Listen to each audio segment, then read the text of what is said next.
ഈ മാച്ചിനെ കുറിച്ച് ഞാൻ എന്താ പറയുക, ഈ അടുത്ത് കണ്ട ഏറ്റവും വൃത്തികെട്ട കളി ബാഴ്സൻ്റെ സൈഡിൽ നിന്ന്. അതേസമയം ഒരിക്കലും മറക്കാൻ പറ്റാത്തൊരു കംബാക്കും. മാൻ, വേറൊരു വൈബ് മാച്ച് തന്നെ. അതും ബെൻഫിക്കൻ്റെ ഹോം ഗ്രൗണ്ടിൽ പോയിട്ട് 4-2 പിന്നിൽ നിന്ന ശേഷം 5-4 ഒരു കംബാക്ക് നടത്തുക എന്ന് പറഞ്ഞു കഴിഞ്ഞാൽ അതെത്ര ഡിഫിക്കൽട്ടായിട്ടുള്ള ടാസ്ക് ആണെന്ന് ലോകത്ത് ഫുട്ബോൾ കാണുന്ന എല്ലാ ഫാൻസിനും അറിയാം. ബെൻഫിക്കൻ്റെ ഫാൻസ് ലൗഡാണ്, അവിടുത്തെ അറ്റ്മോസ്ഫിയർ ഡിഫറെൻ്റ് ആണ്. ആ അറ്റ്മോസ്ഫിയറിൽ കളിക്കുമ്പം അവരുടെ പ്ലെയേഴ്സ് വേറെ വൈബാണ്. അല്ലെങ്കിൽ തന്നെ ചാമ്പ്യൻസ് ലീഗിൽ അവർ നല്ല ഫോമിലാണ് പോയിക്കൊണ്ടിരിക്കുന്നത്. ബെൻഫിക്ക അവർക്ക് നല്ല റിസൾട്ട്സ് ഉണ്ട് ചാമ്പ്യൻസ് ലീഗിൽ. ഈ ഒരു സീസൺ നോക്കുവാണെങ്കിൽ അവരുടെ തോൽവികൾ നോക്കുവാണെങ്കിൽ തന്നെ ബയേണിനെതിരെ അതൊരു ജസ്റ്റ് അൺലക്കി ആയിരുന്നു. അവർക്ക് ശരിക്കും ജയിക്കാവുന്ന മാച്ചായിരുന്നു എന്നാണ് പേഴ്സണലി എനിക്കതൊക്കെ തോന്നിയിട്ടുള്ളത്. അപ്പം അങ്ങനത്തെ സൈഡിനെതിരെ ഒരു കംബാക്ക്, ഒരു എപ്പിക് കംബാക്ക്, 94-ാം മിനിറ്റിൽ വിജയ ഗോൾ അടിച്ചുകൊണ്ടൊരു കംബാക്ക്, അത് തന്നിട്ടുള്ളൊരു കിക്ക് ഉണ്ടല്ലോ, അതൊന്ന് ഡിഫറെൻ്റ് തന്നെയാണ്. ആ കിക്കിലാണ് ഇപ്പോൾ ഞാൻ സംസാരിക്കുന്നത്. 5ാമത്തെ ഗോൾ വന്നതിന് ശേഷം ഒന്ന് ആഘോഷിക്കണം. അപ്പം ഞാനിവിടെ ഒച്ചവിളി ഉണ്ടായി കഴിഞ്ഞാൽ അപ്പുറത്തെ ആളുകൾ എണീക്കുമെന്ന് വിചാരിച്ച് ഞാൻ അങ്ങനെ എന്താ പറയുക, ഇങ്ങനെ നെഞ്ഞത്തടിച്ചിട്ട് ആഘോഷിച്ചേ. ഒരിക്കലും മറക്കാൻ പറ്റാത്തൊരു മൊമെൻ്റായിപ്പോയി എന്തായാലും അത്. ഓക്കെ, മാച്ചിലേക്ക് വരുവാണെങ്കിൽ ഫസ്റ്റ് മിനിറ്റ് മുതലേ കളീനെ ഡോമിനേറ്റ് ചെയ്യുന്നത് ബെൻഫിക്കയാണ്. ബെൻഫിക്ക എങ്ങനെ ഡോമിനേറ്റ് ചെയ്തെന്ന് ചോദിച്ചു കഴിഞ്ഞാൽ അവരുടെ പ്രസ്സിങ് ഭീകര പ്രസ്സിങ് ആയിരുന്നു. നമ്മുടെ ആ ഒരു ബിൽഡപ്പ് ഒന്നും പ്രോപ്പറായിട്ട് നടത്താൻ അവർ അനുവദിക്കുന്നില്ല. അവരെ ഷെൽറപ്പ് ആണെങ്കിലും പാബ്ലിതീസ് ആണെങ്കിലും പിന്നെ ആ ഒരു റൈറ്റ് സൈഡിൽ കളിക്കുന്ന ഒരു പ്ലെയർ ഉണ്ട്, ഇവർ അടിപൊളിയായിട്ട് പ്രസ് ചെയ്യുന്നുണ്ട്. മിഡ്ഫീൽഡേഴ്സ് സൂപ്പറായിട്ട് കാസാഡോനെ ക്ലോസ് ഡൗൺ ചെയ്യുന്നുണ്ട്, പെഡ്രിനെ 2 ആളിട്ട് മാർക്ക് ചെയ്യുന്നുണ്ട്, ഗാവിനെ മാർക്ക് ചെയ്യുന്നുണ്ട്. അങ്ങനെ അനങ്ങാൻ പറ്റാത്ത രൂപത്തിലേക്ക് ബെൻഫിക്ക ബാഴ്സനെ ആക്കി കളഞ്ഞു ബിൽഡപ്പ് ഫേസിൽ. അപ്പോൾ ഇങ്ങനെ നമ്മൾ ലോക്കായി നിൽക്കുന്ന സിറ്റുവേഷനിൽ എന്തായി, ലാമീൻ ഇറങ്ങി വരുന്നു ഡീപ്പിലേക്ക്. ലാമീൻ്റെ അടുത്ത് അവർ ബോൾ നിരന്തരം വിൻ ചെയ്യുന്നു. ലാമീൻ ഒരു ബാഡായിരുന്നു ഇന്നലെ. അങ്ങനെ ഫസ്റ്റ് തന്നെ അവർ ഗോൾ നേടുന്നുണ്ട്. പിന്നെ നമ്മൾ ആ ഒരു പെനാൽറ്റി ഇൻസിഡൻറ്റിലൂടെ ലെവൻഡോസ്കിയിലൂടെ അത് ഈക്വലൈസ് ചെയ്യുന്നു. ദെൻ അവർ 2 ഗോളും കൂടെ 30 മിനിറ്റിനുള്ളിൽ നമ്മുടെ പോസ്റ്റിലേക്ക് കയറ്റുകയാണ്. അതിലൊന്ന് നമ്മുടെ എന്താ പറയുക, സെസനിൻ്റെ ഇൻസിഡൻ്റാണ്. സെസനി ഇങ്ങനെ മുന്നോട്ട് കയറി വരികയും പിന്നീട് അത് ബാൾഡേൻ്റെ കാല് തട്ടുന്ന, അങ്ങനെ സുഖമായിട്ട് ബെൻഫിക്ക ബോൾ എടുത്ത് പോയി അടിക്കുന്നത്. അതൊരു ബ്ലണ്ടർ മൊമെൻ്റ് ആയിരുന്നു കേട്ടോ. സത്യം പറഞ്ഞു കഴിഞ്ഞാൽ അതിനെക്കുറിച്ച് എൻ്റെ ഒരു ഒപ്പീനിയൻ ഞാൻ പറയും. എനിക്കിപ്പോഴും മനസ്സിലാവുന്നില്ല എന്തുകൊണ്ടാണ് നമ്മൾ ഇമാതിരി ഹൈലൈൻ ഇട്ട് കളിക്കുന്ന സമയത്ത് ഇങ്ങനത്തെ ബിഗ് മാച്ചസിൽ സെസനെ സ്റ്റാർട്ട് ചെയ്യിക്കുന്നത് എന്നുള്ളത്. നമുക്ക് ഹൈലൈൻ ഇട്ട് കളിക്കുമ്പോൾ നമുക്ക് സ്റ്റാർട്ട് ചെയ്യാൻ ഏറ്റവും ബെറ്റർ ആയിട്ടുള്ള ഒരു പ്ലെയർ അവിടെ ഉണ്ട്. ഓൾറെഡി അത്യാവശ്യം മനുഷ്യൻ പ്രൂവ് ചെയ്ത് കഴിഞ്ഞു. അത് ഇനാക്കി പെനയാണ്. എന്തുകൊണ്ട് സെസനെ ഇങ്ങനത്തെ മാച്ചസിൽ, ചില ലീഗ് മാച്ചിൽ സ്റ്റാർട്ട് ചെയ്യിക്കാം, ചില കപ്പ് മാച്ചിൽ, അതായത് ഇപ്പോൾ നമുക്ക് കോപ്പ ഡെൽ റേയിലൊക്കെ ആരോടെങ്കിലൊക്കെ വരുവാണെങ്കിൽ നമുക്ക് സ്റ്റാർട്ട് ചെയ്യിക്കാമെന്നല്ലാതെ ഇങ്ങനത്തെ മാച്ചിൽ സ്റ്റാർട്ട് ചെയ്യിക്കുന്നതിൻ്റെ ഉദ്ദേശം എനിക്ക് മനസ്സിലായിട്ടില്ല.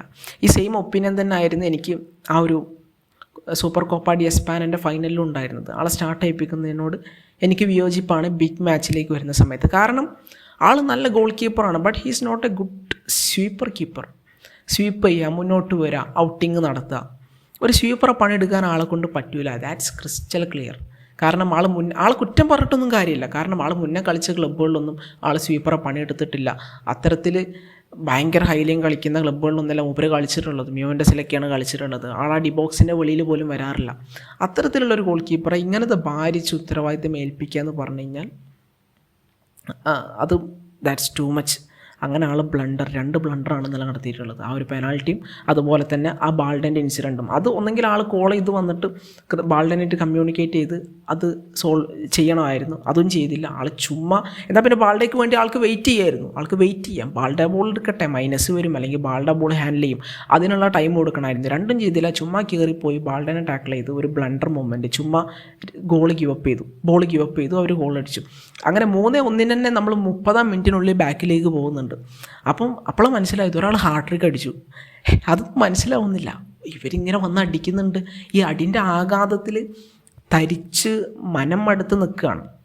അതിൻ്റെ ഇടയിൽ അവരെങ്ങനെ ഗോളടിച്ചു, ആരാ ഗോളടിച്ചതെന്നൊന്നും നോക്കുന്നില്ല.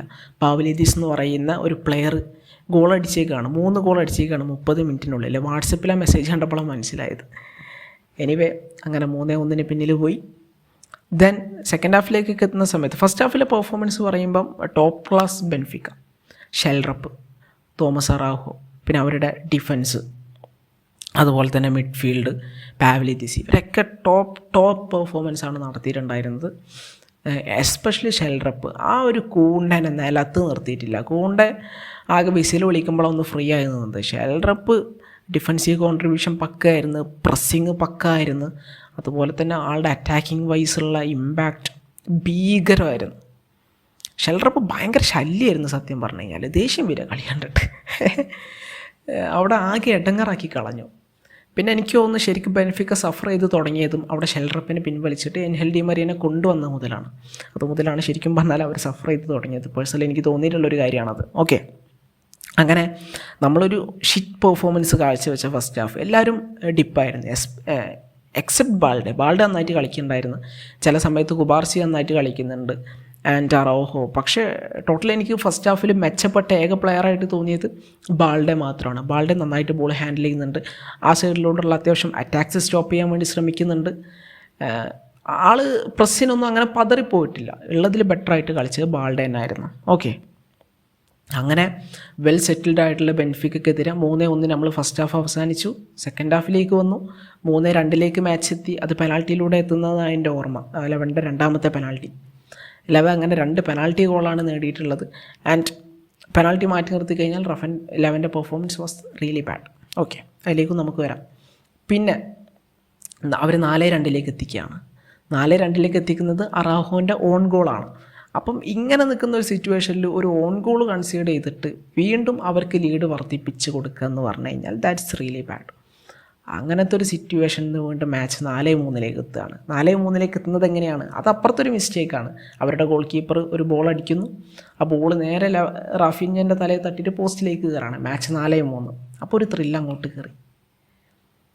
അപ്പോൾ ഇനി എന്തുണ്ടായിന്ന് ചോദിച്ചു കഴിഞ്ഞാൽ ആബ്സല്യൂട്ട് സിനിമ എന്ന് നമ്മൾ പറയുമല്ലോ, അതാണ് പിന്നീട് നടന്നിട്ടുള്ളത്. അതിനെക്കുറിച്ച് പറയുന്നതിന് മുമ്പേ ക്രെഡിറ്റ് ഹാൻസി ഫ്ലിക്കിന് കൊടുത്തുകൊണ്ട് തുടങ്ങാം. മിസ്റ്റർ ഹാൻസി ഫ്ലിക്ക്, നിങ്ങൾ ഈ മാച്ചിൽ നടത്തിയിട്ടുള്ള ഗെയിം മാനേജ്മെൻറ്റ് ഉണ്ടല്ലോ, കൃത്യമായ സമയത്ത് ഗാവിനെ പിൻവലിച്ചു. 60-ാം മിനിറ്റിൽ ഗാവിനെ പിൻവലിച്ചു, കാസാഡോനെ പിൻവലിച്ചു. അവിടെ കൊണ്ടുവന്നത് ആരൊക്കെയാണ്? എൻ്റെ ഓർമ്മ ശരിയാണെങ്കിൽ അവിടെ ഫ്രാങ്കി ഡിയോങ്ങിനെ കൊണ്ടുവരുന്നുണ്ട്, അതുപോലെ ഫേമിനെ കൊണ്ടുവരുന്നുണ്ട്. നല്ല ഡിസിഷൻസ് ആയിരുന്നു. ആൻഡ് മോസ്റ്റ് ഇമ്പോർട്ടൻ്റ്ലി ഒരു 70 മിനിറ്റുകൾക്ക് ശേഷം അവിടെ 2 വിങ് ബാക്സിനെ പിൻവലിച്ചിട്ട് ആരൊക്കെയാണ് കൊണ്ടുവരുന്നത്? എറിക് ഗാർഷ്യനെ കൊണ്ടുവരുന്നുണ്ട് റൈറ്റ് ബാക്കായിട്ട്. ആൻഡ് ഫോർവേഡ് കളിക്കാൻ വേണ്ടിയിട്ട് അവിടെ ഫെറാനെ കൊണ്ടുവരുന്നുണ്ട്. ഇവരെല്ലാവരും സൃഷ്ടിച്ച ഇമ്പാക്റ്റ് നല്ല ഇമ്പാക്റ്റ് ആയിരുന്നു. കറക്റ്റ് മാച്ചിൽ ഓഫായിരുന്ന പ്ലെയേഴ്സിനെ ആൾ പിൻവലിച്ചു. ഗാബിനെ അവിടെ വെച്ചിരുത്തിയില്ല, ബെഞ്ചിലേക്ക് വരാൻ വേണ്ടി പറഞ്ഞു. ഫെർമിനെ ഇറക്കി. ഫെർമി അവിടെ ഡിഫെൻസീവ്ലി നല്ല കോൺട്രിബ്യൂഷൻസ് അവസാന സമയത്ത് നമുക്ക് വേണ്ടി നടത്തുന്നുണ്ട്. ആ ഒരു ലെഫ്റ്റ് ബാക്ക് ഏരിയയൊക്കെ അവസാനം കവർ ചെയ്തിട്ടുണ്ടായിരുന്നത് ഫെർമി ആയിരുന്നു. ആൻഡ് എറിക് ഗാർഷ്യ അവിടെ ഒരു ഗോൾ നേടുന്നുണ്ട്. നമ്മളെ 4ാമത്തെ ഗോൾ വരുന്നത് എറിക് ഗാർഷ്യയിലൂടെയാണ്.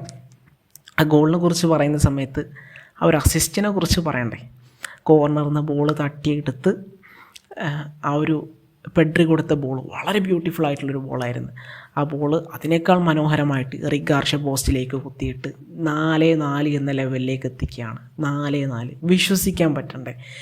4-3 നിന്ന നമ്മൾ 4-4 എന്നുള്ള ആ ഒരു ലെവലിലേക്ക് എത്തി. 4-2 നിന്ന് നമ്മൾ 4-4 എന്നുള്ള ലെവലിലേക്ക് എത്തിച്ചു. ബ്യൂട്ടിഫുൾ ആയിട്ടുള്ള അസിസ്റ്റാണ് പെഡ്രി കൊടുത്തിട്ടുണ്ടായിരുന്നത്. പെഡ്രിനെ പോലത്തെ ഒരു പ്ലെയർ കിട്ടിയത് നമ്മുടെ ഭാഗ്യമാണ്, മഹാഭാഗ്യമാണ്. അത്രയും ബ്യൂട്ടിഫുൾ ആയിട്ടുള്ള അസിസ്റ്റ്. നിലവിൽ വേൾഡിലെ ബെസ്റ്റ് ക്രിയേറ്റീവ് പ്ലെയർ എന്ന് നിസ്സംശയം നമുക്ക് പെഡ്രിനെ പറയാൻ വേണ്ടി പറ്റും. അങ്ങനത്തെ പെർഫോമൻസുകളാണ് ആൾ എല്ലാ മാച്ചിലും തന്നുകൊണ്ടിരിക്കുന്നത്. ഇന്ന് ഫസ്റ്റ് ഹാഫിൽ ഓഫായിരുന്നെങ്കിൽ പോലും സെക്കൻഡ് ഹാഫിൽ he was on fire. 2 big chance create ചെയ്തു, ഒരു അസിസ്റ്റ് കൊടുത്തു, ഒരുപാട് ട്രിപ്പിൾസ് വിൻ ചെയ്തു. അങ്ങനെ നല്ല പെർഫോമൻസാണ് ആൾ തന്നിട്ടുണ്ടായിരുന്നത്. സ്റ്റാറ്റ്സൊക്കെ വിട്, ആളുടെ കളീൻ്റെ ഒരു ഭംഗിയുണ്ടല്ലോ, ആൾ കൺട്രോൾ ചെയ്യുന്ന വിധം ഉണ്ടല്ലോ, ഔട്ട് ഓഫ് സ്റ്റാറ്റ്സ്, ആ സ്റ്റാറ്റ്സിൻ്റെ ഒക്കെ പുറത്ത് അത് മാജിക്കലാണോ? സത്യം പറഞ്ഞു കഴിഞ്ഞാൽ മാജിക്കലാണ്, ശരിക്കും മാജിക്കലാണ്. ഓക്കെ, പിന്നെ ആ ഒരു 4-4 എത്തിയതിന് ശേഷം നമുക്ക് വേറൊരു കിക്ക് കയറി. അങ്ങനെ അവസാന നിമിഷം 94 മിനിറ്റിലാണ് കുറച്ച് കൂട്ടപ്പൊരിച്ചിലൊക്കെ നടക്കുന്നത്. ബാഴ്സൻ്റെ ബോക്സിൽ കുറച്ച് കൂട്ടപ്പൊരിച്ചിൽ നടന്നു. അവിടെ പെനാൾട്ടി അപ്പീൽ വന്നു. ആൻഡ് അപ്പീലൊന്നും കാര്യമാക്കാത്ത പ്ലേയേഴ്സ് കൃത്യമായിട്ട് ആ ബോൾ ക്ലിയർ ചെയ്ത ബോൾ എവിടെയാണ് എത്തുന്നത്? ഫെറാൻ ടോറസിൻ്റെ അടുത്താണ് എത്തുന്നത്. ഫെറാൻ ടോറസ് എന്ത് ചെയ്തു? ഫെറാൻ ടോറസ് ആ ബോൾ നേരെ റഫീക്ക് മറിച്ച് എടുത്തു. റഫീഞ്ഞ ബോൾ എടുക്കുന്നു, നോക്കുമ്പോൾ മുന്നിലെ ഡിഫൻഡറുണ്ട്. ഡിഫൻഡറെ അതിമനോഹരമായിട്ട് ആൾ വെട്ടിക്കുന്നു, ഒരു മിസ്റ്റേക്കും വരുത്തുന്നില്ല. പോസ്റ്റിലേക്ക് അടിച്ച് സ്കോർ ചെയ്യുന്നു. മത്സരത്തിൻ്റെ അവസാന സെക്കൻഡിൽ 5-4 എന്ന വിജയ സ്കോറിലേക്ക് 5-4 എന്ന ലെവലിലേക്ക് നമ്മൾ മാച്ചിനെ എത്തിക്കുകയാണ്. ഒരിക്കലും മറക്കാൻ പറ്റാത്തൊരു മാച്ച്, ഒരിക്കലും മറക്കാൻ പറ്റാത്തൊരു ഗോൾ റാഫീഞ്ഞൻ്റെ സൈഡിൽ നിന്ന്. മിസ്റ്റേക്കുകളുടെ ഒരു കലവറയാണ്, മിസ്റ്റേക്കുകളുടെ പെരുന്നാളാണ് ഈ മാച്ച്. മിസ്റ്റേക്കുകളുടെ മാലപ്പടക്കം എന്നൊക്കെ പറയില്ല, അങ്ങനത്തെ ഒരു മാച്ചാണ്. ബാഴ്സൻ്റെ പെർഫോമൻസ് ഒരിക്കലും കൺവിൻസിങ് അല്ല. ഇങ്ങനെ ഒരു ബാഴ്സനെയല്ല നമ്മൾ കാണേണ്ടത്. പക്ഷേ ആ കംബാക്ക് അത് തന്ന വൈബ് വേറെ തന്നെ. I am really proud of this team. അവർ ഫൈറ്റ് ചെയ്തല്ലോ, അത്രയും ബാക്കിൽ പോയതിന് ശേഷം അവർ തിരിച്ച് ഫൈറ്റ് ചെയ്തു. പ്രോപ്പർ സബ്സ്റ്റിറ്റ്യൂഷൻസ് അവിടെ ആര് കൊണ്ടുവന്നു? ഹാൻസി ഫ്ലിക്ക് കൊണ്ടുവന്നു. അവിടെ കസാഡോനെ കീപ്പ് ചെയ്തിരുന്നെങ്കിൽ അവർ കസാഡോനെ വീണ്ടും കൂടുതൽ എക്സ്പ്ലോയിറ്റ് ചെയ്തേനെ. അതേപോലെ കൂണ്ടായിരുന്നെങ്കിൽ കൂണ്ടനെ അവർ വീണ്ടും എക്സ്പ്ലോയിറ്റ് ചെയ്യാൻ വേണ്ടി ശ്രമിച്ചേനെ. അവിടെ ഷെൽറപ്പൊക്കെ നല്ല കളിയായിരുന്നു. ഷെൽറപ്പ് കൂണ്ടനെ നിലത്ത് നിർത്തിയിട്ടില്ല, നമ്മൾ ഓൾറെഡി പറഞ്ഞല്ലോ. പിന്നെ അവിടെ ഡിമറി വന്ന ശേഷം ഡിമറിയെ ഡിഫെൻഡ് ചെയ്യാമെന്ന് പറഞ്ഞു കഴിഞ്ഞാൽ ഇന്ന് നമുക്ക് കുറേ കൂടി ഈസി ആയിരുന്നു. അങ്ങനെ ഫസ്റ്റ് ഹാഫിൽ ഒരു തൊലിഞ്ഞ പെർഫോമൻസ് കാഴ്ചവെച്ച ശേഷം സെക്കൻഡ് ഹാഫിലേക്ക് വരുമ്പോൾ ഒരു ഐക്കോണിക് കംബാക്കാണ് നമ്മൾ നടത്തിയിട്ടുള്ളത്. അപ്പോൾ അതിൽ തന്നെ സെക്കൻഡ് ഹാഫിലേക്ക് വരുമ്പോൾ സ്റ്റെപ്പ് അപ്പ് ചെയ്ത പ്ലെയേഴ്സ് എല്ലാവരും സ്റ്റെപ്പ് അപ്പ് ചെയ്തു. ഡിഫൻസ് ഇടയ്ക്ക് കുറച്ച് നിരാശപ്പെടുത്തിയെങ്കിൽ പോലും പറയുകയാണെങ്കിൽ സെസനി സ്റ്റെപ്പ് അപ്പ് ചെയ്തു. സെസനി വളരെ ക്രൂഷ്യലായിട്ടുള്ള സേവ് ഡിമറിക്കെതിരെ നടത്തുന്നുണ്ട്. ക്രെഡിറ്റ്സ് നമ്മൾ കൊടുത്തേ മതിയാവുള്ളൂ. പിന്നെ ബാൾഡെ ഫുൾ ടൈം നന്നായിട്ട് കളിച്ചിട്ടുണ്ട്. ബാൾഡേൻ്റെ പെർഫോമൻസ് എനിക്ക് അത്ര പ്രശ്നം തോന്നിയിട്ടില്ല. നമ്മൾ ടോട്ടലി സഫർ ചെയ്യുന്നതിൻ്റെ ഇടയിലും ബെറ്ററായി നിന്നുണ്ടായിരുന്നത് ബാൾഡെ ആയിരുന്നു. എറിഗാർഷ്യൻ്റെ cameo, that was a class cameo. Right ബാക്കായിട്ട് ഒരു ഗോളും നേടി. ആൻഡ് ഫെറാൻ്റെ ക്യാമിയോ, ദാറ്റ് വാസ് ക്ലാസ്. കുഴപ്പമില്ലാതെ ഫ്രാങ്കി കളിക്കുന്നുണ്ട്. അതുപോലെ തന്നെ ഫെർമി കളിക്കുന്നുണ്ട്. ഫെർമി നമുക്ക് ഡിഫൻസീവിൽ കാര്യമായുള്ള സപ്പോർട്ട് തന്നിട്ടുണ്ട്. അതുപോലെ തന്നെ സെക്കൻഡ് ഹാഫിലേക്ക് വരുന്ന സമയത്ത് പെഡ്രി എന്താണ് ഒരു മാജിക്കലായിട്ടുള്ള പെർഫോമൻസ്. കണ്ടിരിക്കാൻ തന്നെ എന്തൊരു രസമാണ്. ആ അസിസ്റ്റിനൊക്കെ എന്തൊരു ഭംഗിയാണ്. അതുപോലെ തന്നെ നമ്മുടെ റഫീഞ്ഞ ക്ലാസ് പെർഫോമൻസ് ആണ് തന്നിട്ടുള്ളത്. ലമീൻ മാച്ചിലുള്ളത് അങ്ങനെ അറിഞ്ഞിട്ട് പോലുമില്ല. അപ്പം ലമീൻ്റെ സൈഡിൽ നിന്നൊരു കോൺട്രവേഴ്ഷ്യലായുള്ള സംഭവം വന്നത്, ലമീനെ ഫോളോ ചെയ്തതിന് നമുക്കൊരു പെനാൽറ്റി കിട്ടുന്നുണ്ട്. അത് കോൺട്രവേഴ്ഷ്യലാണ്. എൻ്റെ ഒപ്പീനിയനിൽ അതൊരു പെനാൽറ്റി അല്ല എന്നുള്ളതാണ്. That's my opinion. എനിവേ നമുക്ക് ആ പെനാൽറ്റി കിട്ടി, നമ്മളത് കൃത്യമായിട്ട് സ്കോർ ചെയ്തു, നമുക്കൊരു കംബാക്ക് നടത്താൻ വേണ്ടി കഴിഞ്ഞു. ഇനിയിപ്പോൾ മാച്ചിലത്തെ കുറേ കാര്യങ്ങളെക്കുറിച്ച് പറയുകയാണെങ്കിൽ നമ്മൾ സെൻറ്ററിലൂടെ പ്രോഗ്രസ് ചെയ്യാൻ ഇവന്മാർ സമ്മതിക്കുന്നില്ല. സെൻറ്ററിലൂടെ ഒരു രക്ഷയില്ല. സ്റ്റാഫിലും ആ ഒരു 60-70 മിനിറ്റൊന്നും സെൻറ്ററിലൂടെ നമുക്ക് ഒന്നും ചെയ്യാൻ വേണ്ടി പറ്റുന്നില്ല എന്നേ ശരിക്കും പറഞ്ഞാൽ. അതായത് അവരെല്ലാ പ്ലേയേഴ്സിനും സെൻറ്ററിലൂടെ കൊടുത്തിട്ട് നമ്മളെ സെൻറ്ററിലൂടെയുള്ള പ്രോഗ്രഷൻ ബ്ലോക്ക് ചെയ്യുന്നു. വൈഡിലേക്ക് നമ്മളെ പുഷ് ചെയ്യിക്കുന്നു. അതായത് വൈഡിലേക്ക് കളിക്കാൻ ഫോഴ്സ് ചെയ്യിപ്പിക്കുന്നു. ആൻഡ് വൈഡിലേക്ക് കളിക്കുന്ന സമയത്ത് അവർ ഈസിലി ലമീനെ തടഞ്ഞു നിർത്താൻ വേണ്ടി പറ്റുകയാണ് അവർക്ക്. അങ്ങനെ ടോട്ടലി നമ്മൾ സഫർ ചെയ്തു. അങ്ങനെ ഇരിക്കുന്ന സമയത്ത് സെക്കൻഡ് ഹാഫിലേക്ക് വരുന്ന സമയത്ത് നമ്മൾ ലമീനെ അതുപോലെ തന്നെ റഫീഞ്ഞനെയൊക്കെ കുറേ കൂടി സെൻട്രൽ ഏരിയാസിലേക്ക് കൊണ്ടുവന്നിട്ട് അവിടെ ഓവർലോഡ് ക്രിയേറ്റ് ചെയ്തിട്ട് നമ്മൾ കുറേ ഡേഞ്ചറസ് സിറ്റുവേഷനൊക്കെ ഉണ്ടാക്കാൻ വേണ്ടി ശ്രമിക്കുന്നുണ്ട്.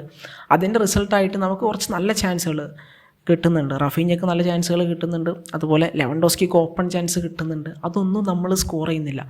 അങ്ങനത്തെ ചാൻസുകൾ നമ്മൾ സ്കോർ ചെയ്യണം. നമ്മൾ 5-4 ഒരു മാരകമായിട്ടുള്ള കംബാക്ക് നടത്തിയെന്ന് വിചാരിച്ചിട്ട് നമ്മൾ ഇത്തരത്തിലുള്ള ഫോൾട്ടുകൾ കണ്ടില്ല എന്ന് നടിക്കാൻ വേണ്ടി പാടില്ല. നമ്മൾ ആ ചാൻസസ് ഒക്കെ സ്കോർ ചെയ്യണമായിരുന്നു. ഓക്കെ, അതാണ് ആ ചാൻസസ് നമ്മൾ സ്കോർ ചെയ്യണമായിരുന്നു. അതിൽ നമ്മൾ പരാജയപ്പെട്ടു. സോ നമ്മുടെ കൺവേർഷൻ ഇനിയും മെച്ചപ്പെടണം. അതാണ് എൻ്റെ ഒരു ഒപ്പീനിയൻ. ആൻഡ് അവർക്ക് ഈ ഷെൽറപ്പിനെ പിൻവലിച്ചത് ശരിക്കും ഒരു പാളിച്ച പറ്റിയെന്നാണ് എനിക്ക് തോന്നുന്നത്. ആ റൈറ്റ് സൈഡിലൂടെയുള്ള അവർ അറ്റാക്ക് അങ്ങോട്ട് നിന്നതോടെ, അത് റൈറ്റ് സൈഡ് ബെൻഫിക്കൻ്റെ ലെഫ്റ്റ് സൈഡിലുള്ള അറ്റാക്ക് നിന്നതോടെ ടോട്ടലി നമുക്ക് കുറേ കൂടി ബോൾ ക്യാപിറ്റലൈസ് ചെയ്യാനും നമുക്ക് ബോൾ മുന്നോട്ട് പ്രോഗ്രസ് ചെയ്യാനും ഐ മീൻ അവിടെ ഈ ഡിമറി വരുന്ന സമയത്ത് അവരുടെ പ്രസ്സിങ് ഇൻറ്റൻസിറ്റിയൊക്കെ കുറയുവാണ്. അവിടെ ആ ഷെൽറപ്പ് തന്നതൊന്നും ഡിമറിക്ക് ഈ ഒരു പ്രായത്തിൽ ഇന്ന് തരാൻ വേണ്ടി പറ്റിയിട്ടില്ല. ഡിമറി ഈസ് ക്ലാസ്. ഈ ഒരു സീസണിലെ ആൾ നല്ല ഫോമിലാണ്, അതൊക്കെ അറിയാം. പക്ഷേ ഈ ഒരു മാച്ചിലേക്ക് വരുന്ന സമയത്താണ് ഞാൻ പറയുന്നത്. ഡിമറി ആണെങ്കിൽ കിട്ടിയ ചാൻസ് മിസ് ചെയ്യുകയും ചെയ്തു, വളരെ ക്രൂഷ്യലായിട്ടുള്ള ചാൻസ്. അപ്പോൾ ഡിമറിനെ സംബന്ധിച്ചിടത്തോളം ഒരു ബാഡ് ഡേ ആയിരുന്നു. ഷെൽറപ്പ് പോയതിന് ശേഷമാണ് ബെൻഫിക്കൻ്റെ കയ്യിൽ നിന്ന് കളി നൈസായിട്ട് കൈ വിട്ടു പോകാൻ വേണ്ടി തുടങ്ങിയത്. അപ്പം അതാണ് ആ ഒരു സബ്സ്റ്റിറ്റ്യൂഷൻ അവരുടെ കയ്യിൽ നിന്ന് കളി പോകാൻ കാരണമായി. നമ്മുടെ സബ്സ്റ്റിറ്റ്യൂഷൻസിൽ വന്ന പ്ലെയേഴ്സ് നല്ല പെർഫോമൻസ് നടത്തി നമ്മൾ മാച്ച് പിടിച്ചു. അപ്പോൾ അതാണ് ഉണ്ടായിട്ടുള്ളത്. അപ്പം മാച്ചിനെ കുറിച്ച് നിങ്ങളുടെ ഒപ്പീനിയൻ പറയുക. നമ്മൾ ഏറ്റവും കൂടുതൽ ക്രെഡിറ്റ് കൊടുക്കേണ്ടത് ആ മനുഷ്യനാണ്. റഫീഞ്ഞ ഫൈനൽ ഗോൾ അടിച്ചു, ജേക്കിന് കൃത്യമായിട്ട് തല വെച്ചിട്ട് അവിടെ ഒരു ഗോൾ മൂപ്പർ നമുക്ക് വേണ്ടി വാങ്ങി തന്നു. അങ്ങനെ ഒരു ക്ലാസ് ചാമ്പ്യൻസ് ലീഗ് ജേണിയാണ് ആളെ സംബന്ധിച്ചിടത്തോളം ഈ ഒരു സീസൺ. ഓൾറെഡി 7 കളി 8 ഗോളെങ്ങാനും അടിച്ചു കഴിഞ്ഞു. ഈ ഒരു സീസണിൽ 32ഓളം ഗോൾ കോൺട്രിബ്യൂഷൻസ് നടത്തി കഴിഞ്ഞു. വേറെ ലെവൽ സീസണാണ് ഇത് റാഫീഞ്ഞനെ സംബന്ധിച്ചിടത്തോളം. സോ ചാമ്പ്യൻസ് ലീഗിൽ നമ്മൾ റൗണ്ട് ഓഫ് 60 എത്തിയെന്നുള്ളതാണ് ഏറ്റവും വലിയ വാർത്ത, ഏറ്റവും സന്തോഷം നൽകുന്ന വാർത്ത. വളരെ കംഫർട്ടബിളായിട്ട് പുഷ്പം പോലെ ഇങ്ങനെ എന്താ പറയുക, കാലുമ്മ കാലി കയറ്റി വെച്ചിട്ട് ചാമ്പ്യൻസ് ലീഗിൻ്റെ റൗണ്ട് ഓഫ് 60 എത്തിയിട്ടുണ്ട്. സോ റൗണ്ട് ഓഫ് 60 എന്ത് നടക്കും എന്നൊക്കെയുള്ളത് നമ്മൾ കണ്ടറിയണം.